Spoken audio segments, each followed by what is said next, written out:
Hello दोस्तों, नमस्कार। Welcome to my YouTube channel study but smart way. आप सभी लोग का स्वागत है मेरे यूट्यूब चैनल पे। और आप सब लोग कैसे हैं? आप लोग की तैयारी कैसी चल रही है? उम्मीद यही कर रहे हैं कि आप सब लोग अच्छे होंगे और आपकी तैयारी भी प्रॉपर अच्छे तरीके से चल रही होगी। तो हम लोग जैसा कि आप लोगों ने देखा पिछली दो कक्षाओं में हम लोग NCERT science class ninth chapter first हम लोगों ने स्टार्ट किया है। और अब तक दो क्लासेस हम लोगों ने इस पर कर लिया है और in detail line by line सारी चीज़ें कवर किया है हम लोगों ने। आप लोगों को जो अगर आप नए जुड़ रहे हैं तो पिछली दो कक्षाओं को जाएंगे और उनको देखेंगे। अगर आपको कहीं भी कोई प्रॉब्लम दिख रही है तो आप उसमें वीडियो के नीचे जाएंगे, लेक्चर के कमेंट करेंगे, अपना सुझाव भी देंगे, अपनी दिक्कत क्या है, परेशानी क्या है वो भी बताएंगे, क्या बेहतर किया जा सकता है वो भी बताएंगे। आप लोग जैसा सुझाव देंगे हम वैसा ही करेंगे। तो जो भी सुझाव आपके रहेंगे, कैसा लेक्चर लगा, मतलब क्या करना चाहिए, सारी चीज़ आप लोग उसमें जाके लिख सकते हैं। और अब तक दो क्लासेस हो चुकी हैं साथियों, आज तीसरी क्लास है।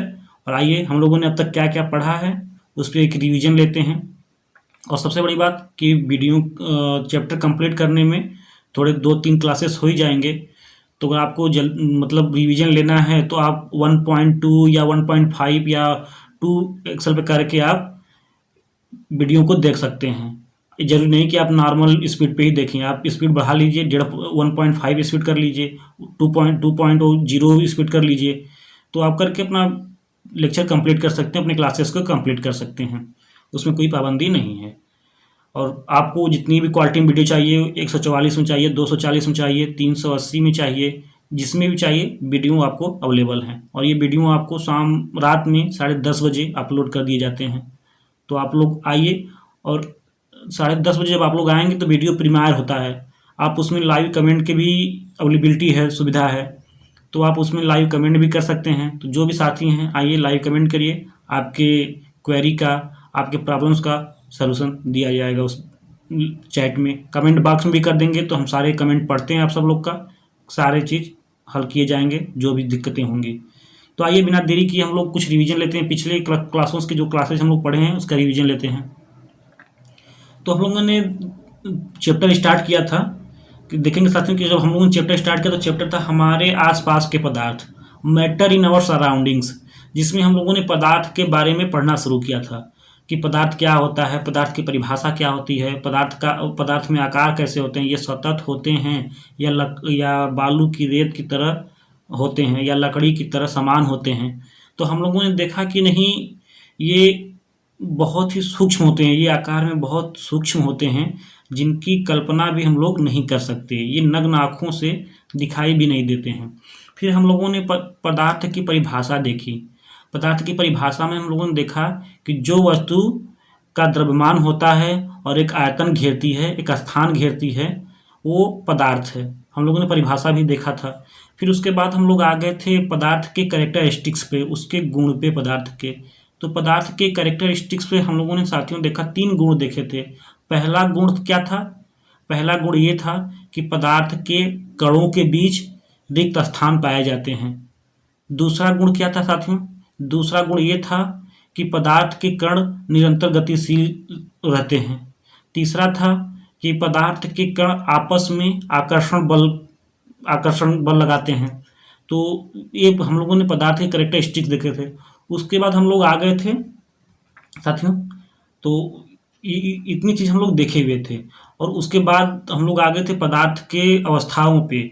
जब आप देखेंगे पदार्थ की अवस्थाओं में तो हम लोगों ने देखा था कि पदार्थ की अवस्थाएं 3 प्रकार की हम लोगों ने देखी थी, ठोस, द्रव, गैस। और हम लोगों ने जो ऊपर पदार्थ के 3 गुण पढ़े हैं उसके आधार पर हम लोगों ने ठोस, द्रव, गैस को अंतर भी किया था। आपने देखे होंगे कि अंतर किस आधार पर हम लोगों ने किया। तो रिक्त स्थान के आधार पर, जो पदार्थ के कण के बीच में रिक्त स्थान होते हैं उनके आधार पर हम लोगों ने अंतर किया। फिर हम लोगों ने पदार्थ के जो कण निरंतर गतिशील होते हैं उनके आधार पर हम लोगों ने अंतर किया। फिर हम लोगों ने पदार्थ के कणों के बीच आकर्षण बल कार्य करता है उसके आधार पर हम लोगों ने अंतर किया, ठोस, द्रव और गैस में। तो आप पिछली कक्षाओं में जाएंगे तो इन पे डिटेल बताया गया है। आज एक रिवीजन है कि क्या क्या आप लोग पढ़ चुके हैं। और उसके बाद हम लोगों ने देखा कि जो पदार्थ ठोस होता है उसका आकार और आयतन दोनों निश्चित होता है। फिर हम लोगों ने देखा था कि जो द्रव होता है उसका आयतन तो निश्चित होता है लेकिन आकार अनिश्चित होता है। आप एक गिलास पानी लेंगे, जिस भी बर्तन में डालेंगे उसका आकार ले लेगा, लेकिन एक गिलास पानी है तो वो उसका आयतन नहीं बदलेगा। आकार बदल सकता है, जिस भी बर्तन में डालेंगे वो आकार बदल जाएगा लेकिन आयतन नहीं बदलेगा। और हम लोगों ने देखा था कि गैस गैस तो ये हम लोगों ने कल देखा था कि ये अवारे टाइप के होते हैं साथियों।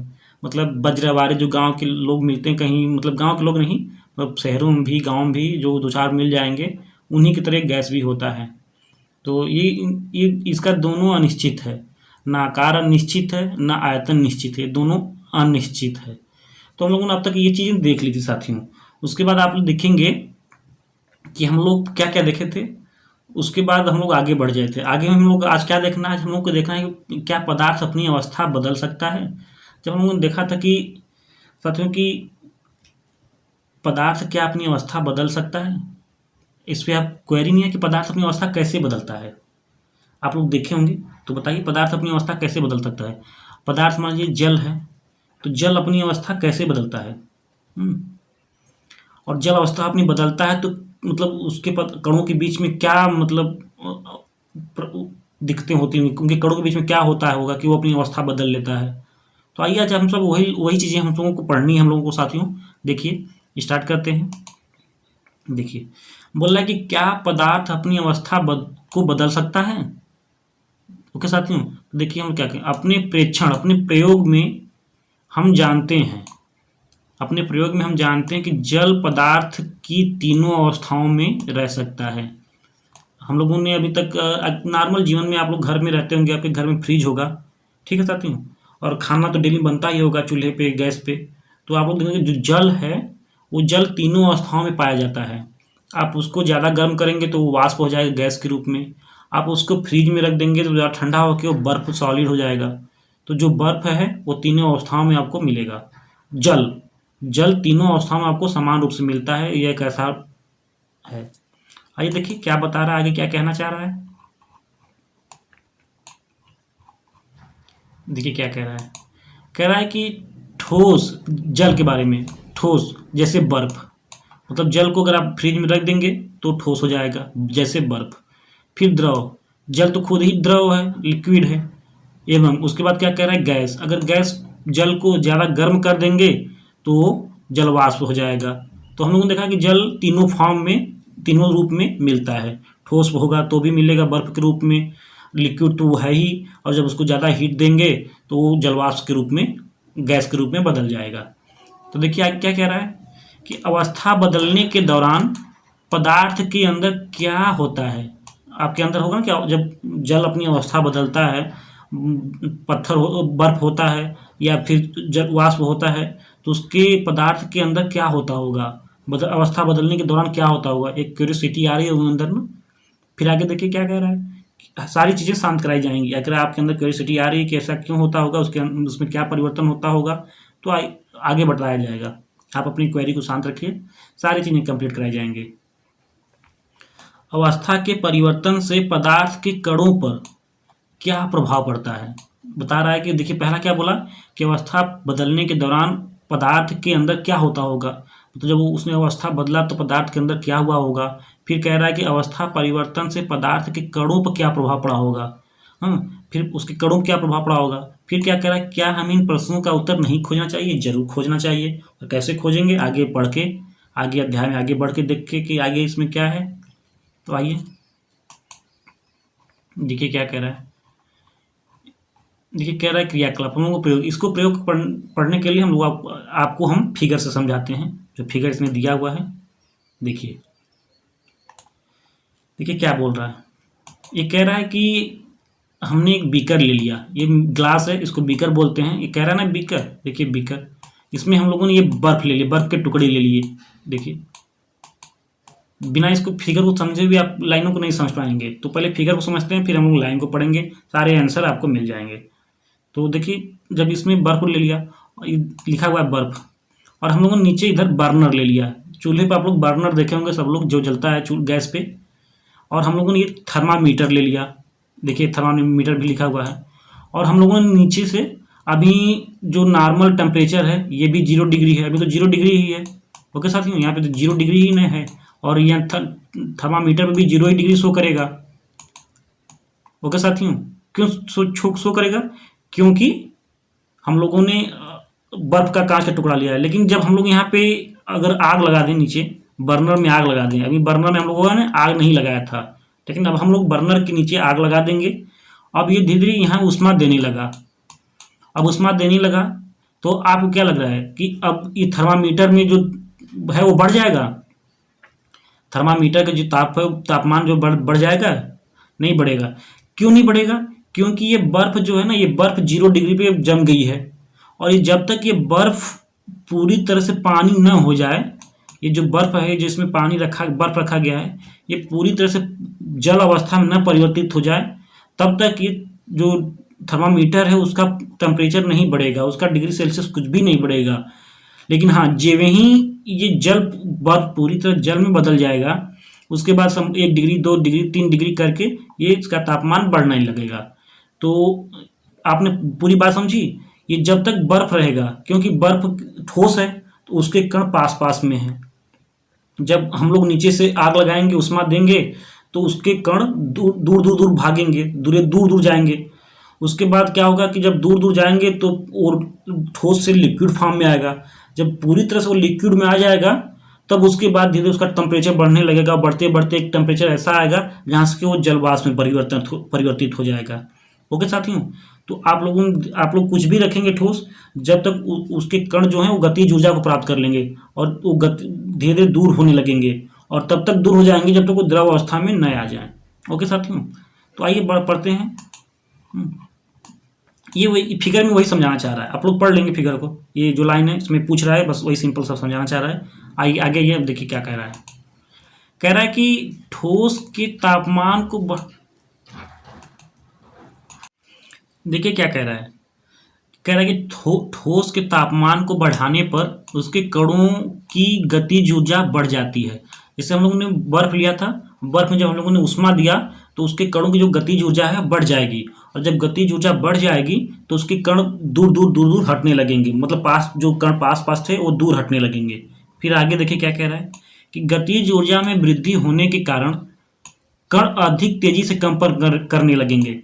जब गतिज ऊर्जा में और वृद्धि होगी, और तापमान जब जैसे जैसे बढ़ेगा तो गतिज ऊर्जा में वृद्धि होगी, और कण जो पास में थे वो और ज़्यादा कंपन करने लगेंगे। उसके बाद क्या करें, ऊष्मा के द्वारा प्रदत्त की गई ऊर्जा, जो हम लोगों ने ऊष्मा दिया, एक तरह से ऊर्जा दे रहे हैं, तो प्रदत्त की गई ऊर्जा कणों के बीच के आकर्षण बल को पार कर लेती है। अब जैसे ये ठोस है, ये ठोस है, हम लोगों ने इस पर उष्मा दिया, और ये जो कण है, इसके जो कण है उसके जो आकर्षण बल इनमें कार्य कर रहा है, जब हम लोग ज़्यादा उष्मा देंगे तो इसके कण जो हैं उसके आकर्षण बल को पार कर लेंगे, उसके आकर्षण बल को तोड़ देंगे, और ये कण बहुत इधर उधर हटने लगेंगे, दूर हटने लगेंगे।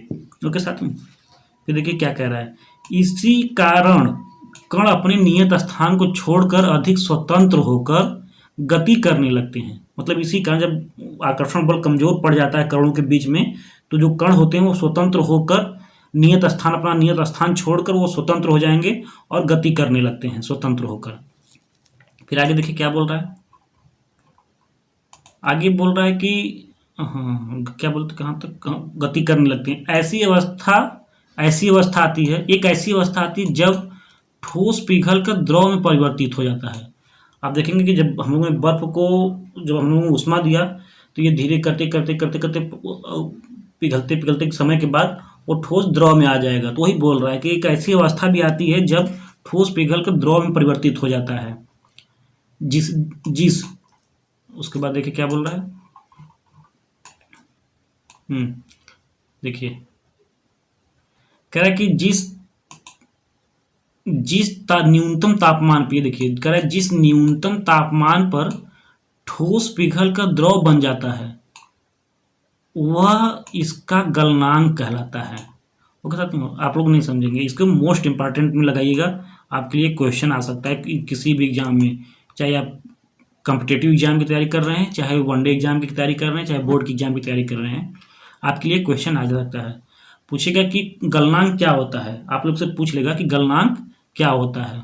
ओके साथियों, तो क्या कहेंगे कि जिस न्यूनतम तापमान पे, मतलब जिस मिनिमम न्यूनतम तापमान पे ठोस पिघल कर, क्या कहेंगे, ठोस पिघल कर द्रव बन जाए उसको गलनांक कहते हैं। नोट कर लेंगे इस पॉइंट को, सिंपल सा आपको आपके लिए हाईलाइट भी कर दिए हैं। जब भी वीडियो देखेंगे अपने नोट्स को क्लियर कर लेंगे, अपडेट कर लेंगे।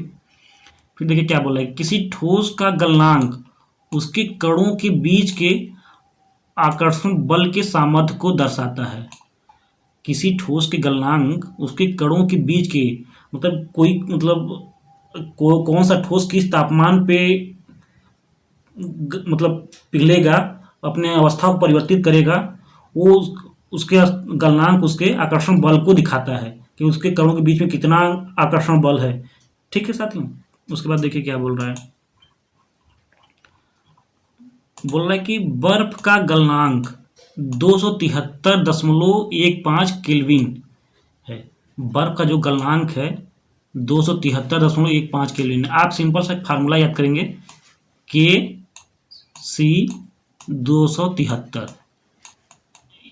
नॉर्मल, एक नॉर्मल लेंगे, पॉइंट छोड़ देंगे, नॉर्मल यही लिया जाता है।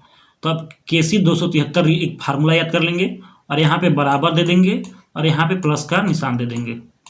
तो के बराबर सी प्लस 273। अब आप यहाँ पे चाहे केल्विन का मान पुटअप कर लीजिए, चाहे सेल्सियस का मान पुटअप कर लीजिए। अगर आपको केल्विन में बदलना हो तो सेल्सियस का मान पुटअप कर लीजिए, और सेल्सियस का मान प्राप्त करना तो केल्विन का मान पुटअप, किसी एक का मान आपको ज्ञात हो तो आप किसी का मान निकाल सकते हैं। ये फार्मूला आप लोग नोट कर लेंगे, के सी 273। के और सी में बराबर का निशान देंगे और सी 273 में प्लस का निशान देंगे। सिंपल सा फार्मूला आप लोग याद कर लेंगे। फिर बोल रहा है कि गलने की प्रक्रिया यानी ठोस से द्रव, मतलब कह रहा है कि गलने की जो प्रक्रिया है यानी ठोस से द्रव अवस्था में परिवर्तन को संगलन कहते हैं। ये भी इंपॉर्टेंट है, संगलन कहते हैं। तो आप क्या कहेंगे, गलने की जो प्रक्रिया है, जो बर्फ है वो जो गल रहा है, बर्फ ठोस, मतलब ठोस से द्रव होने की जो प्रक्रिया है, इस अवस्था द्रव अवस्था में परिवर्तन को, मतलब ठोस से द्रव अवस्था में परिवर्तन को संगलन कहते हैं। उसके पहले आप लोगों ने क्या देखा था, इसको तो संगलन कहते हैं, द्रव मतलब ठोस को द्रव अवस्था में परिवर्तन को संगलन कहते हैं। उसके बाद हम लोगों ने ऊपर देखा था कि न्यूनतम तापमान पे ठोस पिघल कर द्रव बन जाए, मतलब जिस तापमान पे पिघल के ठोस द्रव बन जाए उसे गलनांक कहते हैं। और ठोस से द्रव बन जाए इस परिवर्तन को क्या कहते हैं, सही, संगलन कहते हैं। ओके साथियों, चलिए आगे बढ़ते हैं। ये दिया हुआ आप पढ़ लेंगे।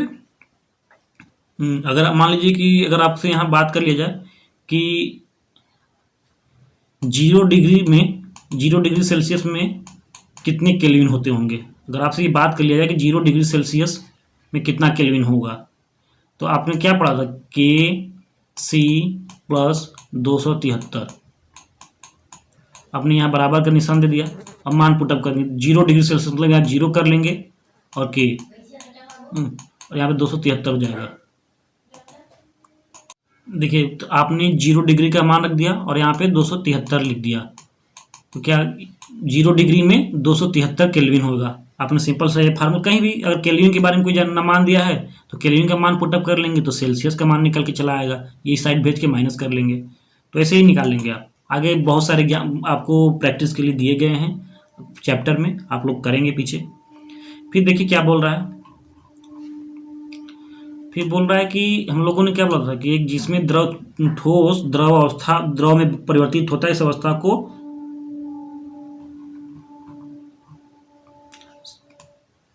संगलन बोलते हैं। ठीक है साथियों, थोड़ा सा मिसप्रिंट हो रहा है, आगे देखिए। यही साथियों, और कैसे हैं आप सब लोग, उम्मीद करते हैं कि बढ़िया होंगे, अच्छे होंगे। थोड़ा सा आज स्वास्थ्य इशू है साथियों, थोड़ा डाउन है। आज आपके लिए थोड़े से आपको मोटिवेट करने के लिए, थोड़ा सा डाउन है तो मोटिवेट करने के लिए आपको एक शायरी की देते हैं कि पढ़ना है पढ़ना है। जब आपने पढ़ाई चुना है, पढ़ाई का रास्ता चुना है तो पढ़ना है, इसके सिवा आपको कोई रास्ता नहीं है। तो आप मोटिवेट कैसे होंगे, वो भी जिम्मेदारी मेरी बनती है, आपको मोटिवेट रखें साथ साथ। तो आज एक शायरी के माध्यम से आपको मोटिवेट करते हैं। बीच बीच में कुछ जोक सपाटे शायरी होते रहें तो आपका भी मन लगा रहेगा। तो चलिए आज एक शायरी बोलते हैं कि जब आंखों में अरमान ले लिया, जब आंखों में अरमान ले लिया, मंजिल को अपना मान लिया, फिर मुश्किल क्या और आसान क्या, बस ठान लिया तो ठान लिया। तो आपने ठान लिया है मंजिल को प्राप्त करना है तो करेंगे, क्या मुश्किल क्या आसान ये नहीं सोचेंगे। चलिए आगे बढ़ते हैं इन्हीं के साथ। देखिए क्या बोल रहा है, कह रहा है कि उस हम लोग आगे पढ़ा था भी कि ठोस संलग्न कहते हैं, यही पढ़ा था ऊपर हमने। ठोस किसी ठोस के गलने की प्रक्रिया में तापमान समान रहता है, किसी ठोस के गलने की प्रक्रिया में तापमान समान रहता है, ऐसे में उसमें ऊर्जा कहाँ जाती है। आप जब देखे होंगे, हम लोग जब फिगर देख रहे थे हम लोग, तो फिगर में आपने देखा कि जब तक हम लोगों ने बर्फ में उष्मा दिया, नीचे आग लगाई, तो बर्फ क्या था, वो बर्फ नॉर्मल था वैसे ही, और जो तापमान था वो 0 डिग्री सेल्सियस बना रहा, और हम लोगों ने बराबर उष्मा दिया। लेकिन जब तक बर्फ जल में नहीं बदल गया तब तक तापमान बदला ही नहीं, 0 डिग्री सेल्सियस बना ही रहा। तो जो हम लोगों ने उष्मा दिया, कहाँ वो उष्मा चली गई, यही बताना चाह रहा है कि जो हम लोगों ने उष्मा दिया वो उष्मा कहाँ चली गई। तो आप देखे होंगे कि जब ठोस में हम लोगों ने उष्मा दिया तो उसके कणों को दूर करने के लिए वो उष्मा उसमें चली गई, जल बर्फ में, और उनको जल बना दी। तो जब हम लोग जल बना रहे थे, जल बना वो उष्मा, उसमें इसी को गुप्त उष्मा लेटेंट हीट भी कहते हैं। आगे हम लोग लेटेंट हीट का परिभाषा भी देखेंगे, लेटेंट हीट क्या होती है, गुप्त उष्मा क्या होती है, वो लोग भी हम लोग देखेंगे। तो बर्फ से जल बनाने में जो उष्मा लगी वही गुप्त उष्मा कहते हैं, क्योंकि कुछ न कुछ उष्मा उस जल ने सोखा तभी तो बर्फ से जल बनी। बर्फ के जो कण थे उन्होंने कुछ उष्मा अपने अंदर ग्रहण किया तभी तो वो बर्फ से जल बने। क्योंकि जब तक उष्मा ग्रहण नहीं करेंगे, उनके जो कण हैं वो दूर दूर नहीं हटेंगे, तो उनके कण उनको अलग करने में, उष्मा उनको कणों को अलग करने में सोख ली गई। उसके बाद जब पूरी तरह से वो अलग हो गए, जब लिक्विड फॉर्म में आ गए, तो उसके बाद टेम्परेचर बढ़ने लगा था। हम लोगों ने ये देखा था पीछे। लोग कहते हैं आगे देखिए क्या बोल रहा है कि गलने के प्रयोग की प्रक्रिया के दौरान आपने ध्यान दिया होगा, गलने के प्रयोग की प्रक्रिया के दौरान आपने ध्यान दिया होगा कि गलनांक पर पहुंचने के बाद जब संपूर्ण बर्फ पिघल नहीं जाती, जब तक संपूर्ण बर्फ पिघल नहीं जाती, तापमान नहीं बदलता। हम लोगों ने ये देखा कि जब हम लोगों ने बर्फ को उष्मा दिया, नीचे से आग लगा के उष्मा दिया, जब तक संपूर्ण बर्फ अपनी अवस्था को परिवर्तित नहीं कर ली पूर्ण रूप से, जब तक वो संपूर्ण बर्फ जल नहीं बन गई, तब तक तापमान को उसने बढ़ने ही नहीं दिया। हम लोगों ने ऊपर देखा, तो वही बताना ये चाह रहा है कि बर्फ का गलने की प्रक्रिया हुई, जब तक पूरा बर्फ जल नहीं बन गया तब तक उसके तापमान में कोई वृद्धि, कोई परिवर्तन नहीं हुआ। यही हम लोग यही बताना चाह रहे हैं। आगे देखिए क्या कह रहा है,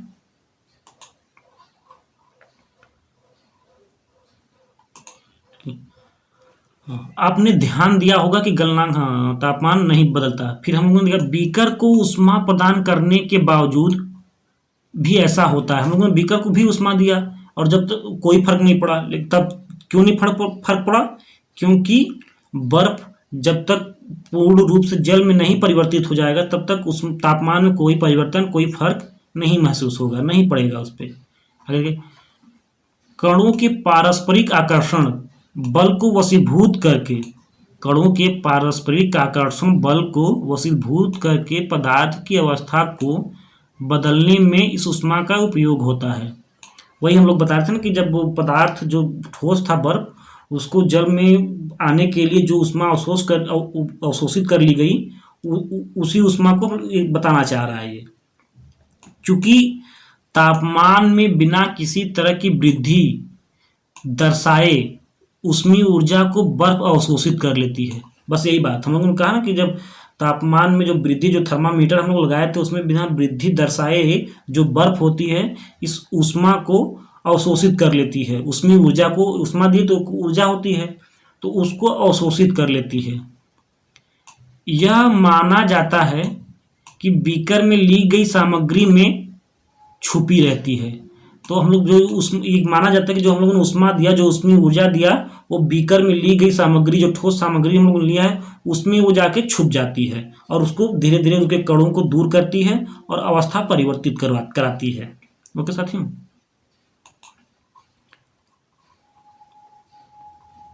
फिर देखिए क्या बोल रहे हैं। और यह माना जाता है कि हाँ, जिसे गुप्त उष्मा भी कहते हैं। आप लोगों ने लेटेंट हीट के बारे में नाम सुना होगा। लेटेंट हीट क्या होता है? जब हम लोग किसी ठोस को, मतलब किसी भी पदार्थ को हम लोगों ने जब ठोस लिए, ठोस को हम लोगों ने उसकी अवस्था परिवर्तन करके गैस बना, द्रव बनाना चाहा, तो द्रव बनाने में जो हम लोगों ने उष्मा दिया, तो वो उष्मा जो अवशोषित कर ली, क्योंकि ठोस में तो उसके कण पास पास रहे होंगे। जब हम लोग द्रव बनाएंगे तो उसके कण दूर दूर जाएंगे, और कण दूर दूर तभी जाएंगे जब हम लोग उन पे उनकी गतिज ऊर्जा, उनके कणों की जो गतिज ऊर्जा है उसको हम लोग बढ़ा देंगे। तो बढ़ाने के लिए हम लोग को ऊष्मा देना होगा। तो जो ऊष्मा दी गई, उन ऊष्मा को अवशोषित कर लिया गया, क्योंकि कण ठोस, पत्थर बर्फ तो ठोस था। जब वो द्रव हुआ तो जो द्रव बनाने में कुछ तो ऊष्मा उसने सोखा, तब तो द्रव हुआ। उसके गतिज ऊर्जा में जो गतिज कण थे बर्फ के, कुछ तो उसमें ऊष्मा को अवशोषित किए अपने अंदर, तब तो वो दूर दूर हटे। तो इसी को, जो उन्होंने ऊष्मा अवशोषित किया, उसी को लेटेंट हीट, गुप्त ऊष्मा बोलते हैं। आगे देखिए, यहाँ गुप्त का अभिप्राय छुपी हुई से है। गुप्त का अभिप्राय छुपी हुई से, ये देखिए आपके लिए मोस्ट इंपॉर्टेंट है। आप लोग इसको याद रखेंगे, एग्जाम में क्वेश्चंस आते हैं इससे।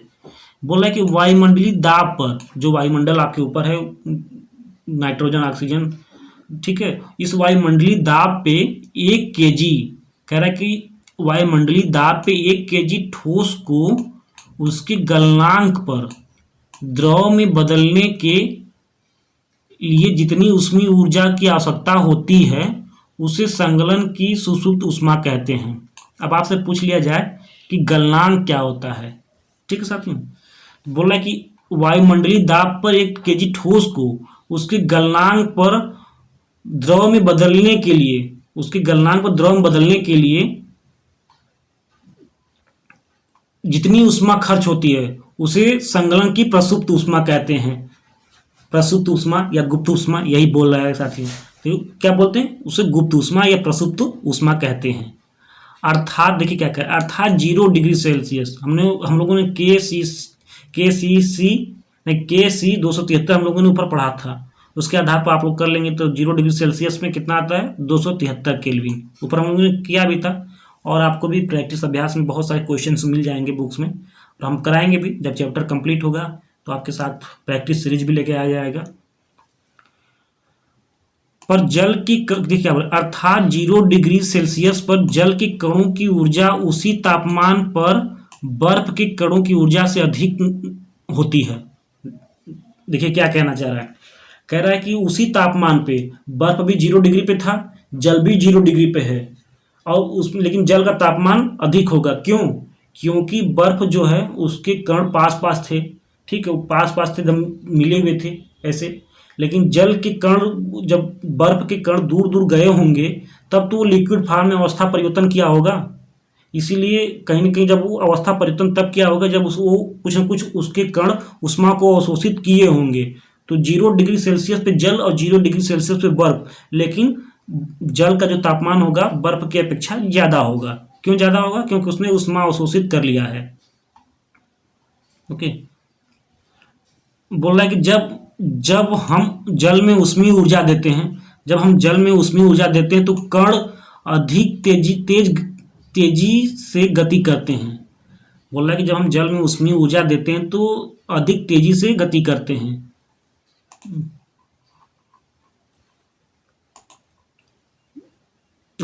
एक निश्चित तापमान पर पहुंचकर कणों में इतनी ऊर्जा आ जाती है कि वे परस्पर आकर्षण बल तोड़कर स्वतंत्र हो जाते हैं। हम लोगों ने पढ़ा था ऊपर, देखा भी था कि हम लोगों ने क्या पढ़ा था, हम लोगों ने पढ़ा भी था कि क्या कह रहा है कि एक निश्चित तापमान पर, जैसे जल है तो जब बर्फ से वो जल बन गया, तो जल में जब हम लोग लगातार ऊष्मा देते रहेंगे तो 1 degree, 2 degree, 3 degree, 4 degree, 5 degree, 6 degree करते करते जब 100 डिग्री सेल्सियस पे पहुंच जाएगा तो जल भी उसका वाष्प में परिवर्तन हो जाएगा। ओके साथियों, आप लोग इस बात को ध्यान देंगे, चीज़ें अच्छी तरह समझाई जा रही साथियों। कोई अगर प्रॉब्लम हो तो आप कमेंट कर सकते हैं। आज के बाद आपको कमेंट बॉक्स में अपना मोबाइल नंबर भी हम पिन कर देंगे, आप उस नंबर पे कॉल करके अपनी क्वेरी को बता सकते हैं। डायरेक्ट कॉल करिए, डायरेक्ट मैं फ़ोन उठाऊंगा, कोई टीम नहीं है, डायरेक्ट आपसे बातचीत होगी। पहुँच कर उजालते वे परस्पर आकर्षण बल को स्वतंत्र हो जाते हैं। वही बताना चाह रहा है कि एक निश्चित तापमान पे पहुंच के कणों में इतनी ऊर्जा आ जाती है, जैसे तापमान पे कणों में इतनी ऊर्जा आ जाती है कि वे परस्पर आकर्षण बल को तोड़कर स्वतंत्र हो जाते हैं। अब बर्फ ही है, जब हम लोग उसको गर्म करेंगे तो एक निश्चित तापमान के बाद उसमें जो उनके कण उतनी गतिज, इतनी ऊर्जा प्राप्त कर लेंगे, उसमें उनके कणों में इतनी गतिज ऊर्जा आ जाएगी कि वो अपने आपस में आकर्षण बल को तोड़ के परस्पर स्वतंत्र होकर घूमने लगेंगे, इधर उधर चलने लगेंगे अपने नियत स्थान से। वही बताना चाह रहा है, इस तापमान पर द्रव गैस में बदलना शुरू हो जाता है। वही बात जो हम लोग ठोस से द्रव में किया, द्रव से गैस में भी करेंट सेम वही कंडीशन होगा कि एक द्रव है, अगर हम लोग लगातार उस हीट दे रहे हैं तो कहीं ना कहीं उसके एक निश्चित तापमान के बाद उसके जो अवस्था परिवर्तन है वो द्रव से गैस में हो जाएगा, वाष्प हो जाएगा। सेम कंडीशन लागू होगा दोनों पे। देखिए क्या कह रहा है कि वायुमंडलीय दाब पर वह तापमान, कह रहा है कि वायु, ये भी इंपॉर्टेंट है आपके लिए, नोट करेंगे कि वायुमंडलीय दाब पर वह तापमान जिस पर द्रव उबलने लगता है। कह रहा है कि वायुमंडलीय ताप पर जिस पर द्रव तापमान, वह तापमान वायुमंडलीय दाब पर वह तापमान जिस पे द्रव बॉयल होने लगे, उबलने लगे, उसे इसका क्वथनांक कहते हैं। अब आपसे अगर पूछ लिया जाता है कि क्वथनांक किसे कहते हैं, तो क्या कहेंगे कि वायुमंडलीय दाब पर वह तापमान, वायुमंडलीय दाब पर जो नॉर्मल दाब चल रहा है अभी हमारे ऊपर, जो वायुमंडलीय दाब है, दाब पर वह तापमान जिस पे द्रव उबलने लगे उसको क्या कहते हैं, क्वथनांक कहते हैं। आगे देखिए क्या बोल रहा है, क्वथनांक कहते हैं। फिर क्वथनांक समष्टि गुण है, द्रव के सभी कणों को इतनी ऊर्जा मिल जाती है कि वे वाष्प में बदल जाते हैं। वही बात हम लोग क्या, जब एक निश्चित तापमान के बाद एक फिर ऐसा हो जाता है कि अवस्था परिवर्तन हो जाता है, द्रव हो तो गैस में बदल जाते हैं, वाष्प में बदल जाते हैं। ये क्या कह रहा है, जल के लिए यह तापमान 373 केल्विन मतलब 100 डिग्री। आप लोगों के लिए हमने बताया के सी 273, नोट कर लेंगे इसको, यहाँ पे प्लस का निशान दे देंगे सी और 273 के बीच में, और के और सी के बीच में बराबर का निशान दे देंगे। तो ये बोल रहा है कि केल्विन मतलब 373 केल्विन, तो आप यहाँ 373 लिख देंगे केल्विन का मान। अब आप इसको मतलब 373 केल्विन को डिग्री सेल्सियस में बदलना चाह रहे हैं कि कितना होगा 373 केल्विन डिग्री में कितना होगा सेल्सियस में। तो आप देखिए यहाँ सेल्सियस लिखेंगे, ये जो है इधर माइनस कर लेंगे, -273 बराबर सेल्सियस। आप कितना आ जाएगा, 100 डिग्री सेल्सियस आ जाएगा। तो देखिए क्या कह रहा है कि आप कोई भी हो, सेल्सियस दिया तो आप केल्विन बदल सकते हैं, केल्विन दिया तो सेल्सियस में बदल सकते हैं। फिर देखिए क्या कह रहा है, जल के लिए तापमान 373 केल्विन 100 डिग्री सेल्सियस। क्या आप वाष्पीकरण की गुप्त ऊष्मा को परिभाषित कर सकते हैं? जी हाँ, हम लोगों ने गुप्त ऊष्मा को परिभाषित के ऊपर किया हुआ है।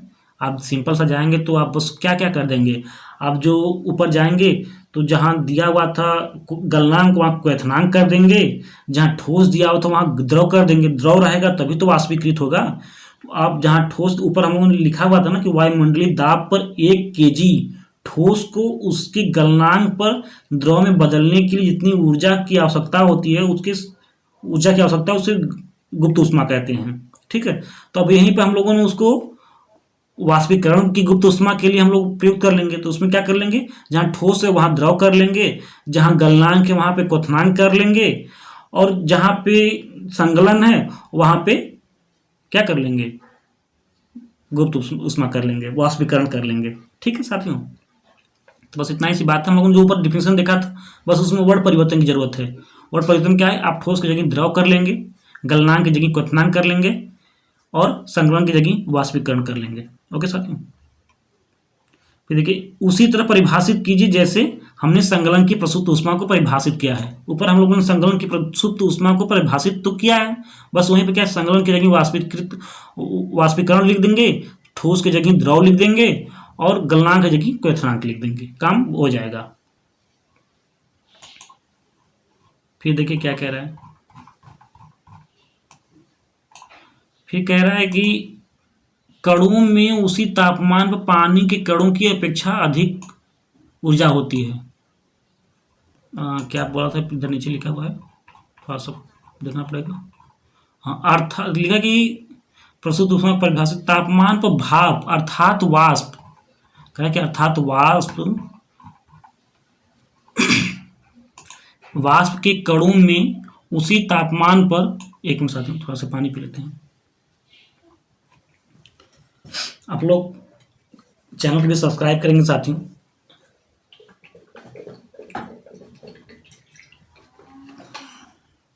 बिना चैनल को सब्सक्राइब किए नहीं जाएंगे, जो जाएगा उसको पाप लगेगा पक्का। इस भाई का जो मेहनत कर रहा है उसके लिए तो आपको एक आशीर्वाद देना पड़ेगा ना। पास में आके आशीर्वाद तो दे नहीं सकते, तो ऑनलाइन ही आशीर्वाद दे दो सब्सक्राइब करके। कितनी अच्छा, मतलब ये देखियो डिजिटल ज़माने में कितने अच्छा हो गया है कि अगर आप कोई आपसे आशीर्वाद मांग रहा है तो आप आशीर्वाद दे सकते हो। कहो कि हम पास में है नहीं तो आशीर्वाद कैसे दें। आप चैनल में जो लाल सा लिखा हुआ दिखाई देगा सब्सक्राइब करके भी आप आशीर्वाद दे सकते हैं। ये भी आपका एक आशीर्वाद देने का तरीका है। चैनल को सब्सक्राइब कीजिए और अपने आशीर्वाद को दीजिए, तो देखते हैं कितने लोग आशीर्वाद देते हैं अपना चैनल को सब्सक्राइब करके। कणों में तापमान की अपेक्षा अधिक ऊर्जा होती है। ऐसा इसलिए क्योंकि भाप के कणों ने वाष्पीकरण की गुप्त ऊष्मा के रूप में अतिरिक्त ऊष्मा अवशोषित कर ली है। जी हाँ, अब देखिए जैसे ठोस था, ठोस से द्रव बनाने में कुछ ऊष्मा अवशोषित की गई। अब लेकिन ठोस से द्रव बनाने में कुछ ऊष्मा अवशोषित हुई तब तो द्रव बना। फिर द्रव से गैस बनाने में भी हम लोगों को कुछ ऊष्मा अवशोषित करना होगा, तब तो द्रव बनेगा, गैस बनेगा। तो वही कह रहा है कि ठोस से जो द्रव है वो कुछ ज़्यादा ऊष्मा लेगा और द्रव से जो गैस है वो कुछ ज़्यादा ऊष्मा लेगा, यही बताना चाह रहा है।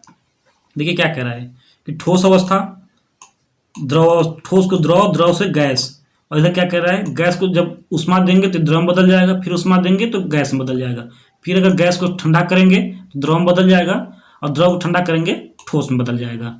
आप इस तीर को, एरो को इधर देखिए, एरो को इस तरह निशान देख रहे होंगे, दोनों तरफ एरो बनाया हुआ है, इसको ध्यान देंगे। फिर देखिए क्या करें, अतः हम यह कह सकते हैं कि तापमान बदलकर हम पदार्थ को एक अवस्था से दूसरी अवस्था में बदल सकते हैं। ये क्या कह रहा है कि अतः हम तापमान बदलकर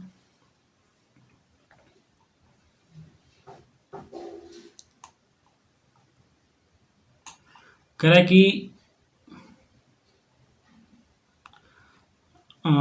अतः हम तापमान, एक मिनट साथी बस एक मिनट ऊपर कर लेते हैं। हाँ, कह रहा है कि अतः हम यह कह सकते हैं कि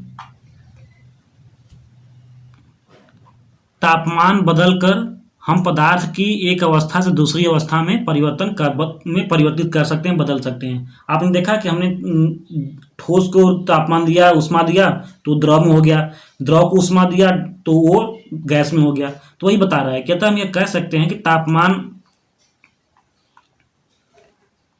साथियों एक मिनट,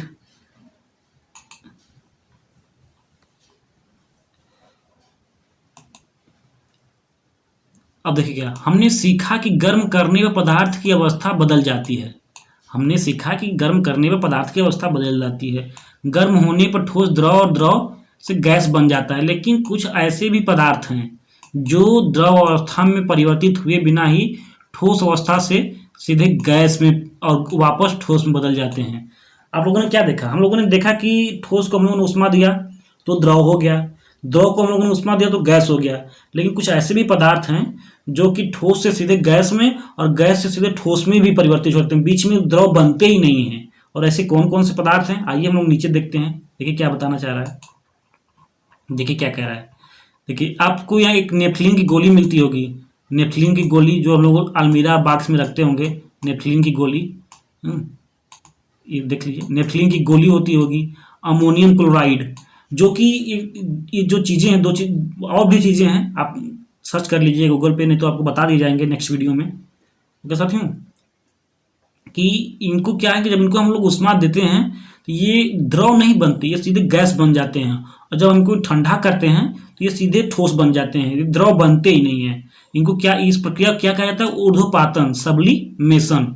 इस प्रक्रिया को ऊर्ध्वपातन कहते हैं। इस बात को नोट करेंगे साथियों, कि जो मतलब आपसे क्वेश्चन कर लिया जाएगा कि मतलब उस प्रक्रिया क्या कहेंगे जो ठोस से द्रव और ठोस से गैस और गैस से द्रव ठोस बना दे, उस प्रक्रिया को क्या कहते हैं, आपसे पूछ लिया जाएगा। तो सिंपल सा आप आंसर करेंगे ऊर्ध्वपातन। ओके साथियों, आइए आगे पढ़ते हैं। देखिए क्या कह रहा है। कह रहा है कि द्रव अवस्था में परिवर्तित हुए बिना, कह रहा है कि द्रव अवस्था में परिवर्तित हुए बिना ठोस अवस्था से सीधे गैस में बदलने की प्रक्रिया को ऊर्ध्वपातन कहते हैं। हम लोगों ने देख लिया था ऊपर। और गैस से सीधे ठोस बनने की प्रक्रिया को निक्षेपण कहते हैं। नोट करेंगे इस बात को साथियों, कि अगर ठोस से सीधे गैस बन जा रहा है तो उसको ऊर्ध्वपातन कहेंगे, और गैस से सीधे ठोस बन जा रहा है तो उसको निक्षेपण कहेंगे। दो पॉइंट है, दो वर्ड है, ऊर्ध्वपातन और निक्षेपण। ऊर्ध्वपातन क्या होता है? जब हम लोग, ये ठोस है, अगर ये ठोस सीधे गैस में बदल जाए तो उसको ऊर्ध्वपातन कहेंगे। लेकिन निक्षेपण क्या है? अगर जो गैस है वो फिर से ठोस में बदल जाए तो उसको हम लोग निक्षेपण कहेंगे। इस बात को आप लोग क्लियर करेंगे। फिर देखिए, हम लोगों ने अभी तक ताप में देखा कि ताप में परिवर्तन करने पर पदार्थों में क्या परिवर्तन होता है। अब उसके बाद हम लोग दाब परिवर्तन का प्रभाव, दाब में परिवर्तन। ओके साथियों, देखिए दाब में परिवर्तन कह रहे कि हम जानते हैं कि घटक कणों के बीच की दूरी में अंतर होने के कारण पदार्थों की विभिन्न अवस्थाओं में अंतर होता है। मतलब कणों के बीच में दूरी के कारण उनमें अंतर होता है। कोई सी के कण अगर द्रव है तो उनके कण थोड़े दूर होंगे, ठोस है तो उनके पास में होंगे, गैस है तो उनके कण बहुत दूर होंगे, दूर दूर होते होंगे। तो यही कहना चाह रहा है ये। देखिए क्या, किसी सिलेंडर में भरी गैस पर दाब लगाने एवं संपीड़न करने पर क्या होगा। किसी सिलेंडर में भरी गैस पर दाब लगाने एवं संपीड़न करने पर क्या होगा। आप देखिए क्या होगा। आप गैस ले लिए, सिलेंडर ले लिए, उसमें गैस भर लिए, आपने उसको संपीड़ित किया, क्या होगा? क्या होगा? वो दब जाएगा, वो ज़्यादा, क्योंकि उसके कण दूर दूर हैं, वो ज़्यादा संपीड़ित हो जाएंगे। ठोस के कण पास पास हैं, वो संपीड़ित नहीं होगा। हम लोगों ने ये गुण देखा था ठोस द्रव गैस का संपीड़ितता के आधार पर। और जब आप पहला लेक्चर या दूसरा लेक्चर देखेंगे तो उसमें हम लोगों ने बताया हुआ था कि नहीं, संपीड़ितता के आधार पर ठोस में कोई परिवर्तन नहीं होता है, न के बराबर नगण्य होता है। द्रव में ठोस की अपेक्षा ज़्यादा होता है और गैस में बहुत ज़्यादा संपीड़ितता होती है। तो क्या इसके आधार पर कणों के बीच की दूरी कम हो जाएगी? जी हाँ, कणों के बीच की दूरी कम हो जाएगी। अगर हम लोग जो गैस है उसको सिलेंडर में कंप्रेस्ड करेंगे, संपीड़ित करेंगे, तो उसके कणों के बीच की जो दूरी है वो कम हो जाएगी। क्या आपको लगता है कि दाब बढ़ाने या घटाने से पदार्थ की अवस्था में परिवर्तन हो सकता है? बिल्कुल हो सकता है। हम लोगों ने देखा कि जो गैस बहुत मात्रा में है उसको हम लोगों ने दाब के माध्यम से एक छोटे से बर्तन में भर दिए। ओके साथियों, ये देखिए दिखाना चाह रहा है, जो गैस यहाँ तक थी, यहाँ तक जो गैस थी, फिगर के माध्यम से आप देखेंगे, ये पिस्टन है जिससे हम लोग दबाएंगे, और ये सिलेंडर है, और ये जो गैस के कण है। और हम लोग जब दबाव दिया तो आप देखिए इतने में आ गए, जब हम लोगों ने और दबाव दिया तो देखिए कितने में आ गए। तो यही बताना चाह रहा है कि हम लोग दाब के माध्यम से हम लोग पदार्थ की अवस्था में परिवर्तन कर सकते हैं। देखिए जो इतना ज़्यादा है, इतना में आ गया, फिर इतने में आ गया, यही बताने की कोशिश कर रहा है ये। फिर देखिए क्या कह रहा है। कह रहा है कि दाब के बढ़ने और तापमान घटने से द्रव में, दाब के बढ़ने और तापमान घटने से गैस द्रव में बदल सकती है। मतलब कह रहा है कि अगर हम लोग दाब को बढ़ाएंगे और तापमान को घटा लेंगे तो क्या होगा, गैस द्रव में बदल जाएगी। हम लोगों ने जैसे जल को वाष्पीकृत किया और उसको किसी सिलेंडर में, कोई भी गैस हो, हम लोगों ने सिलेंडर में लिया, उसको तापमान को डाउन नीचे कर लिया, तापमान को घटा दिया, तो गैस में बदल जाएगी नहीं, क्योंकि द्रव ही जो होता है वो कुछ ऊष्मा अवशोषित करके गैस बनता है। जब उसकी ऊष्मा को हम लोग अवशोषित जो किया, उस ऊष्मा को हम लोग बाहर निकाल लेंगे ठंडा कर देंगे तो द्रव में वो पुनः आ जाएगा कि नहीं आ जाएगा? आ ही जाएगा, हम लोगों ने पढ़ा है ऊपर। आगे देखिए क्या बोला, क्या आपने ठोस CO2 के बारे में सुना है?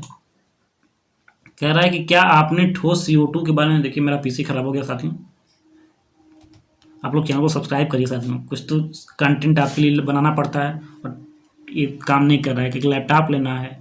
लैपटॉप कैसे लें जब तक आप लोग आगे नहीं बढ़ेंगे? ओके साथियों, देखिए क्या कह रहा है कि क्या आपने ठोस CO2 के बारे में सुना है? इसे उच्च दाब पर संग्रहित किया जाता है। अभी क्वेश्चन आपके लिए यहाँ इंपॉर्टेंट है, क्वेश्चन को नोट करेंगे। क्वेश्चन क्या हो सकता है? क्वेश्चन ये है कि क्या आपने ठोस CO2 के बारे में सुना है? Carbon dioxide. अभी हम लोग तो सुनते हैं कि हमारे वायुमंडल में कार्बन डाइऑक्साइड है। अब इसको ठोस हम लोग कैसे करेंगे? तो ठोस ये बोल रहा है कि उच्च दाब पर संग्रहित, मतलब उच्च दाब पर इसको हम लोग संग्रहित कर सकते हैं, रख सकते हैं। तो आपसे पूछ लिया जाएगा कि CO2 को ठोस CO2 को हम लोग कैसे संग्रहित करते हैं? तो आप लोग बता देंगे, सिंपल सा आपका आंसर होगा कि उच्च दाब पर हम लोग ठोस CO2 को संग्रहित करते हैं। ओके साथियों, फिर कह रहा है कि जब वायुमंडलीय दाब का माप एक एटमॉस्फेयर कह रहा है कि जब वायुमंडलीय दाब का माप 1 एटमॉस्फेयर हो तो ठोस CO2 द्रव अवस्था में आए बिना सीधे गैस में परिवर्तित हो जाएगा। अब 1 एटमॉस्फेयर बराबर कितना होता है? देख लीजिए, यहाँ पे आपको दिया गया है कि 1 एटमॉस्फेयर बराबर 1.01 इंटू 10⁵ पास्कल, 1.01 गुणे 10⁵5 पास्कल, इतना होता है 1 एटमॉस्फेयर में। तो वही बोल रहा है कि जब वायुमंडलीय दाब का 1 एटमॉस्फेयर मतलब 1.01 गुणे 10⁵5 पास्कल हो तो ठोस CO2 है वो द्रव अवस्था में आए बिना ही गैस में बदल जाएगा। ओके साथियों, मतलब जो अगर इतना मतलब माप है, इतना दाब है, अगर हम लोग एक एटमॉस्फेयर मतलब 1.01 गुणे 10⁵5 पास्कल का दबाव देते हैं ठोस CO2 पर, तो वो द्रव नहीं बनेगा, वो सीधे गैस बन जाएगा। ओके साथियों, यही बताना चाह रहा है। आइए हम लोग आगे देखते हैं। हो जाती है, यही कारण है कि ठोस कार्बन डाइऑक्साइड को शुष्क बर्फ भी या ड्राई आइस भी कहते हैं। आपसे क्वेश्चन पूछ लिया जाए कि शुष्क बर्फ किसे कहते हैं? CO2, N2O, H2O, कोई नहीं। तो आप क्या बोलेंगे? शुष्क बर्फ हम लोग कार्बन डाइऑक्साइड CO2 को कहते हैं। पॉइंट क्वेश्चंस आपके लिए बन रहे हैं साथियों, कहीं भी आ सकते हैं, आप इनको नोट कर लेंगे, इससे बाहर कुछ भी नहीं जाएगा अगर आप पढ़े होंगे तो।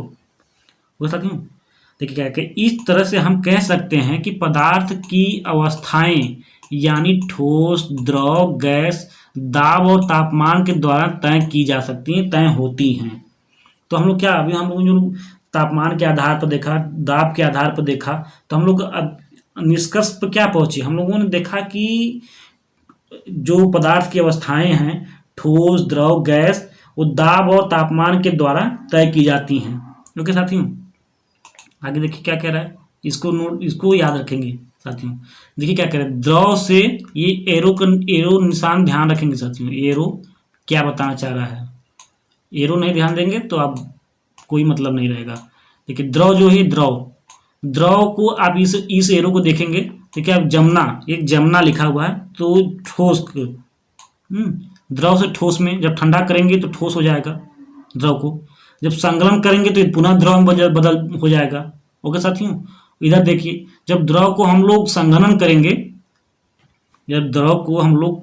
करेंगे, नहीं इधर देखिए, इस एरो को देखेंगे, जब द्रव को हम लोग वाष्पीकृत करेंगे तो गैस बन जाएगा, और जब गैस को हम लोग संघनित करेंगे तो पुनः द्रव बन जाएगा। इस एरो के माध्यम से आप लोग नोट करेंगे, क्या नोट करेंगे कि जब हम द्रव को वाष्पीकृत करेंगे तो गैस बनेगा, और गैस को जब लोग हम कंडेंसेट या संघनन करेंगे तो पुनः द्रव बन जाएगा। ओके साथियों, फिर इधर देखिए, ये गैस लिखा हो, गैस को जब हम निक्षेपण करेंगे तो ये पुनः ठोस में बदल जाएगा। गैस को जब हम लोग निक्षेपण करेंगे तो ठोस में बदल जाएगा, और ठोस को जब हम लोग ऊर्ध्वपातन करेंगे तो पुनः गैस में बदल जाएगा। हम लोगों ने पीछे भी देखा था, और इस फिगर के माध्यम से भी आप लोग अपने नोट्स में इस फिगर को बना लेंगे, और इस फिगर को अगर आप याद है तो आपको आधा चीज़ें तो याद है। ओके साथियों, इन तीनों अवस्थाओं में पदार्थ का रूपांतरण बताया हुआ है कि तीनों पदार्थ आपस में कैसे रूपांतरित होते हैं, कैसे परिवर्तित होते हैं। ओके साथियों, आइए आगे बढ़ते हैं। क्वेश्चंस आपके लिए करा दिए जाएंगे, आप क्वेश्चंस करेंगे। अगर क्वेश्चंस नहीं आते हैं तो फिर आप लोग कमेंट बॉक्स रहेगा, आपके लिए एक स्पेशल सीरीज लेके आई जाएगी जिसमें सारे एनसीईआरटी क्वेश्चन कंप्लीट कराए जाएंगे साथियों। अब देखिए हम लोग आगे वाष्पीकरण पे, हम लोगों ने क्या क्या देखा। हम लोगों ने ठोस, द्रव, गैस देखा, और क्या इनकी अवस्थाओं को हम लोग परिवर्तित कर सकते हैं, परिवर्तित कैसे कर सकते हैं। तो हम लोग देखा कि तापमान के आधार पर परिवर्तित कर सकते हैं और दाब द्वारा परिवर्तित कर सकते हैं। अब हम लोग किस पे आगे, हम लोग आगे वाष्पीकरण पे। वाष्पीकरण, व्हाट इज वेपराइजेशन, मतलब वाष्पीकरण क्या होता है। तो देखिए आगे इसमें बताया होगा बुक्स में कि वाष्पीकरण क्या होता है। लिखा है कि पदार्थ की अवस्था बदलने के लिए, जब हम लोग पदार्थ की अवस्था बदलते हैं, क्या सदैव ऊष्मा देना या दाब बदलना आवश्यक है। आप लोग देखेंगे कि जब क्या हम लोग बता रहा है कि जब हम लोग पदार्थ की अवस्था को बदलते हैं तो क्या उसमें हमेशा हम लोग को तापमान देना होगा या फिर दाब में परिवर्तन करना होगा, क्या हमेशा सदैव ऐसा करना होता है। फिर देखिए क्या कह रहा है, क्या आपने दैनिक जीवन में ऐसा कोई काम या कोई उदाहरण दे सकते हैं, अपने जीवन में कोई ऐसा उदाहरण दे सकते हैं जिसमें बिना क्वथनांक पर पहुंचे क्या कोई द्रव वाष्प अवस्था में बदल जाता है। अब बहुत सारे उदाहरण साथियों, हमें नहीं पता कि आपको दिमाग में आ रहा है कि नहीं आ रहा है, लेकिन बहुत सारे उदाहरण। आप कपड़े धोते होंगे, नहीं धोते होंगे तो वो तो धोती होगी, अगर आपकी पत्नी होगी तो, नहीं होगी तो गर्लफ्रेंड तो धोएगी नहीं बेटा। गर्लफ्रेंड से कपड़े धुलाओ मतलब तुमको धुल देगी। कपड़े धुलाओगे गर्लफ्रेंड से, कपड़े गर्लफ्रेंड से धुलाने का मतलब गर्लफ्रेंड धुल देगी तुमको, तो नहीं धुलेगी।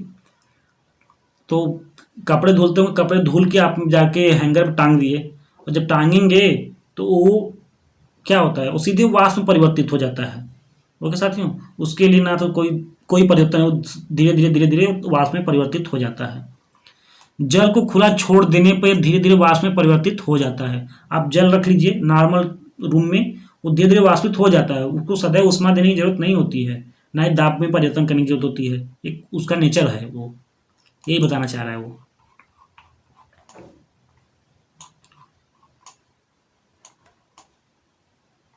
अब देखिए क्या कहना चाह रहा है, गीले कपड़े सूख जाते हैं, इन दोनों उदाहरणों में जल का क्या हुआ। मतलब गीले कपड़े सूख जाते हैं, कैसे सूख जाते हैं। एक मिनट साथियों, थोड़ा सा पानी पी लेते हैं।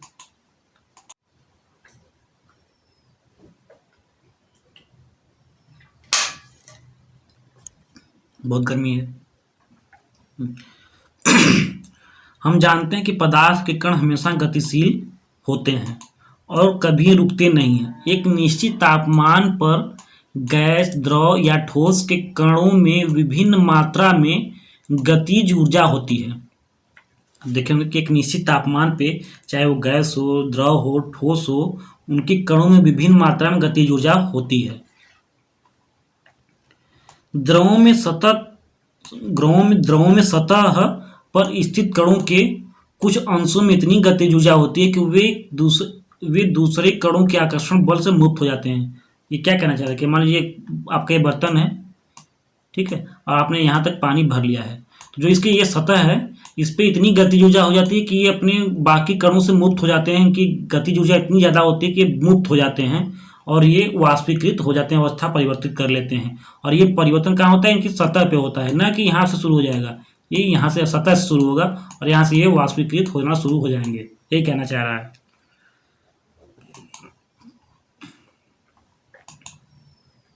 ध्रुवों में सतह पर स्थित कणों के कुछ अंशों में इतनी गतिज ऊर्जा होती है कि वे दूसरे कणों के आकर्षण बल से मुक्त हो जाते हैं, जैसा हमने देखा। क्वथनांक से तापमान पर द्रव के वाष्प में परिवर्तित होने की इस प्रक्रिया को वाष्पीकरण कहते हैं। वही बात हम लोगों का कि क्वथनांक से कम, जो क्वथनांक है उससे कम तापमान पे, इसको नोट करेंगे साथियों, बहुत इंपॉर्टेंट है। क्वथनांक से कम तापमान पर द्रव के वाष्प में परिवर्तित, द्रव जो है वह वाष्प में परिवर्तित होने की प्रक्रिया को वाष्पीकरण कहते हैं। ये हेडिंग हो जाएगी, क्वथनांक किसे कहते हैं या वो वाष्पीकरण किसे कहते हैं। आपसे पूछा जाए कि वाष्पीकरण किसे कहते हैं तो आप बोलेंगे कि क्वथनांक से कम तापमान पर द्रव के वाष्प में परिवर्तित हो जाने पर, जो द्रव है वो वाष्प में परिवर्तित हो जा रहा है, उसे ही वाष्पीकरण कहते हैं। ठीक है साथियों। अब देखिए लिख रहा है कि वाष्पीकरण को प्रभावित करने वाले कारक, क्या कारक हो सकते हैं। लिखा है कि वाष्पीकरण को प्रभावित करने वाले कारक। अब आइए देखते हैं क्या क्या कारक हैं। पहला कारक हम लोग देखेंगे। देखिए पहला कारक, ऊपर कुछ नहीं दिया है, जो देख रहे हैं ना उस पर कुछ कोई प्रयोग नहीं दिया, खास नहीं, आपके लिए कोई इंपॉर्टेंट नहीं है, जो इंपॉर्टेंट है आपके लिए बताया जा रहा है। देखिए सतह क्षेत्र बढ़ने पर, अगर आपने जो वाष्पीकरण को प्रभावित करने वाले कारक है, जैसे आपने कोई बर्तन, एक गिलास ले लिया इतना में, फिर एक आपने एक थाली ले लिया इतना चौड़ा, तो जो सतह है, सतह क्षेत्र बढ़ने पर जितना ज़्यादा बड़ा क्षेत्र होगा वाष्पीकरण की प्रक्रिया उतनी ज़्यादा होगी। तो वही कहना चाह रहा है कि हम जानते हैं कि वाष्पीकरण एक सतही प्रक्रिया है। हम लोगों ने देखा था कि वाष्पीकरण एक सतही प्रक्रिया, अगर जल इसमें भरा हुआ है तो इसके सतह से ही वहाँ से वाष्पीकरण होगा, यहाँ से। ओके साथियों। तो सतही क्षेत्र बढ़ने पर वाष्पीकरण की दर बढ़ जाती है, हम लोगों ने देखा भी बढ़ जाती है। जैसे कपड़ा सुखाने के लिए हम उन्हें फैला देते हैं। अगर हम लोग कपड़ा है, जैसे मान लीजिए कपड़ा है, इसको हम लोग ऐसे लुड़ेर लिए और लुड़े के उसको डालेंगे तो सूखने में समय लगेगा, लेकिन हम लोग जो ही इसको इस तरह फैला के टांग देंगे, ये इसकी सतह बढ़ गई तो ये जल्दी सूख जाएगा, ये जल्दी वाष्पीकृत हो जाएगा इसका जल। ओके साथ यही बताना चाह रहा है। दूसरा क्या कारक बता रहा है, दूसरा कारक बता रहा है कि तापमान में वृद्धि। पहला बताया कि सतही वृद्धि, दूसरा बताया तापमान में वृद्धि। तापमान बढ़ने पर अधिक कणों को पर्याप्त गतिज ऊर्जा मिलती है। जैसे पदार्थ है, आप उसको हीट दिए, तापमान दिए, टेम्परेचर दिए, तो उसके जो कण है वो ही गर्म हो जाएंगे, उसमें गतिज ऊर्जा अधिक मात्रा में उत्पन्न हो जाएगी, जिससे वे वाष्पीकृत हो जाएंगे। अब जल है, जल को आपने उष्मा दिया, उष्मा देते देते उसके जो कण है वो अधिक गतिज ऊर्जा प्राप्त कर लेंगे और स्वतंत्र होकर अपने नियत स्थान से इधर उधर चलने लगेंगे और फिर वो वाष्पीकृत होने लगेंगे। तीसरा क्या है, आर्द्रता में कमी। वायु में विद्यमान जल वाष्प। आर्द्रता क्या होती है, जो वायु है, वायु में विद्यमान जल वाष्प, ठीक है, की मात्रा को आर्द्रता कहते हैं। जो हम लोगों को वायु है, वायु में जो जल वाष्प की मात्रा है उसको ही आर्द्रता कहते हैं। किसी निश्चित तापमान पर हमारे आसपास की वायु में एक निश्चित मात्रा में ही जल वाष्प होता है। मतलब कह रहा है कि किसी निश्चित तापमान पर, एक निश्चित तापमान पर, चाहे 10 डिग्री सेल्सियस ले लीजिए, 20 डिग्री सेल्सियस ले लीजिए, 35 डिग्री सेल्सियस ले लीजिए, तो एक निश्चित तापमान पर हमारे आसपास की वायु में एक निश्चित मात्रा में ही जल वाष्प होता है, उससे अधिक नहीं हो सकता। मतलब सोचिए कि 35 डिग्री पे बहुत ज़्यादा जल वाष्प नहीं, एक निश्चित मात्रा में होगा, ठीक है। जल वाष्प में जब वायु में जल कणों की मात्रा पहले से अधिक हो, देखेंगे कि जब वायु में जल वाष्प की मात्रा अधिक हो, जैसे टेम्परेचर कम होगा तो जब टेम्परेचर ज़्यादा होगा तो जल वाष्प ज़्यादा उसमें होंगे, ठीक है। टेम्परेचर कम होगा तो जल वाष्प कम होंगे।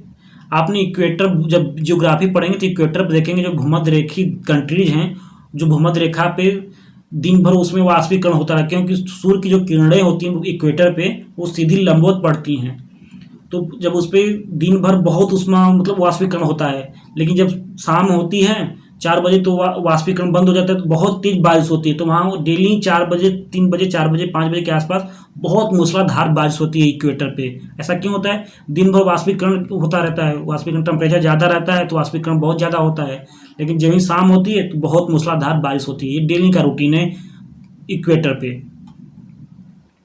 वही बताना चाह रहा है। फिर आगे देखिए क्या कह रहा है, चौथा कह रहा है कि वायु की गति में वृद्धि। जब वायु की गति में वृद्धि हो जाती है, हम जानते हैं कि तेज वायु में कपड़े जल्दी सूख जाते हैं। हम लोगों ने देखा कि जब वायु तेज चलती है तो कपड़े जल्दी सूख जाते हैं। वायु के तेज होने से जल वाष्प के कण वायु के साथ उड़ जाते हैं। जब वायु तेज होगी तो जो जलवाष्प के कण हैं वो वायु के साथ उड़ जाते हैं, जिससे आसपास के जलवाष्प की मात्रा घट जाती है। तो जो वायु में जलवाष्प है, अगर वायु तेज हो तो वो उनको अपने साथ लेके चली जाती है, जिससे जो वायु में जलवाष्प की मात्रा घट जाती है। यही बताना चाह रहा है। आगे हम लोग क्या देखेंगे साथियों? अब देखेंगे कि वाष्पीकरण के कारण शीतलता कैसे होती है। अब ये साथियों थोड़े से आज क्लासेस 1 आवर की हो गई हैं। अब कल से हम लोग इसको स्टार्ट करेंगे। काफ़ी लंबी सीरीज चल रही है साथियों। चैप्टर ये पहला बड़ा है थोड़ा सा, आपको डिटेल भी लाइन बाय लाइन कवर करा रहे हैं साथियों, तो टाइम तो लगेगा। तो संभवतः कल ये क्लासेस कंप्लीट हो जाएंगी, आपको बिना देरी किए ये क्लासेस कंप्लीट हो जाएंगी। और कल हम लोग देखेंगे कि वाष्पीकरण के कारण शीतलता कैसे होती है। इस चीज़ को हम लोग कवर करेंगे। ओके साथियों, चलिए कोई बात नहीं, जो हम लोगों ने देखा उसको हम लोग कंप्लीट करेंगे। और अभी तक हमने जो पढ़ाया है आप उसको रिवीजन जरूर करेंगे। बिना रिवीजन के साथियों कुछ भी नहीं होने वाला है। तो आप स्पीड बढ़ा लेंगे वीडियो का, हमने थोड़ा स्लो पढ़ाया हुआ है, आप वीडियो का स्पीड बढ़ा लेंगे, 1.5 पे कर लेंगे, 2 पे कर लेंगे, 2x पे कर लेंगे। तो जैसे भी आपको सुविधा लगे आप वीडियो को जरूर देखें। और आपकी जो क्वेरी है, अगर आप वीडियो के माध्यम से नहीं सॉल्व हो पा रही है तो आप कमेंट बॉक्स में कमेंट करिए। आज से मैं अपना number, personal number comment box में पिन कर दूंगा। आपको किसी को कोई दिक्कत होगा आप कॉल करिए, क्वेरी करिए, आपकी क्वेरी को शांत किया जाएगा। ओके साथियों, तो सारी चीज़ें आपको अवेलेबल कराई जाएंगी। आप बस चैनल से जुड़ें और चैनल को सब्सक्राइब करें और अपनी तैयारी को आगे बढ़ाएं और वीडियो को ज़्यादा से ज़्यादा लोगों के बीच शेयर करें साथियों। आप लोग वीडियो को शेयर करेंगे तो आपके साथ साथ हमारा भी मनोबल बढ़ेगा। और जब भी देखें लाइक करें, कमेंट करें, और क्या ही कह सकते हैं आपके लिए। और सारी एनसीईआरटी के साथ साथ फिर आने वाले समय में कंप्लीट कराई जाएंगी। जो भी एनसीईआरटी के साथ एडवांस बुकें हैं सारी चीज़ें कवर कराई जाएंगी। अभी हाल ही में यूपीएससी का रिजल्ट आया है। अब हम लोग यूपीएससी रिजल्ट में कल एक वीडियो सोच रहे हैं कि इस हफ्ते एक वीडियो अपलोड करें जिसमें ये बताएं कि हिंदी मीडियम के कितने स्टूडेंट सेलेक्ट हुए हैं। तो बहुत जल्दी वीडियो अपलोड कर लिया जाएगा। अब वीडियो आपको मिल जाएगा, 5 से 10 मिनट का वीडियो होगा और कितने स्टूडेंट सेलेक्ट हुए हैं हिंदी मीडियम के, और हिंदी मीडियम के कमजोरियां क्या हैं वो भी आपको उसमें डिस्कशन किया जाएगा। वो क्लासेस लाइव होंगी, आप जुड़ें और जुड़ के अपने को आगे बढ़ाएं। ठीक है, जो भी एस्पिरेंट है, यूपीएससी एस्पिरेंट। तो चलिए साथियों, इसी के साथ चैनल से विदा लेते हैं। विदा मतलब इस क्लास से विदा लेते हैं, चैनल से नहीं। चैनल को तो आगे बढ़ाना ही है। ओके साथियों, तो जाने से पहले एक लाइन आपके लिए, अपना फोकस खुद को खुश करने में रखो। अपना फोकस खुद को खुश करने में रखो, सारे लोग तुमसे खुश कभी नहीं होंगे। ठीक है, जो अपना फोकस है वो खुद को खुश करने में रखो। सभी खुश करने की कोशिश करोगे, ऐसा कभी नहीं हो पाएगा, खत्म हो जाओगे। ठीक है साथियों, चलिए नमस्कार। चैनल को सब्सक्राइब करेंगे और वीडियो को शेयर करेंगे ज़्यादा से ज़्यादा।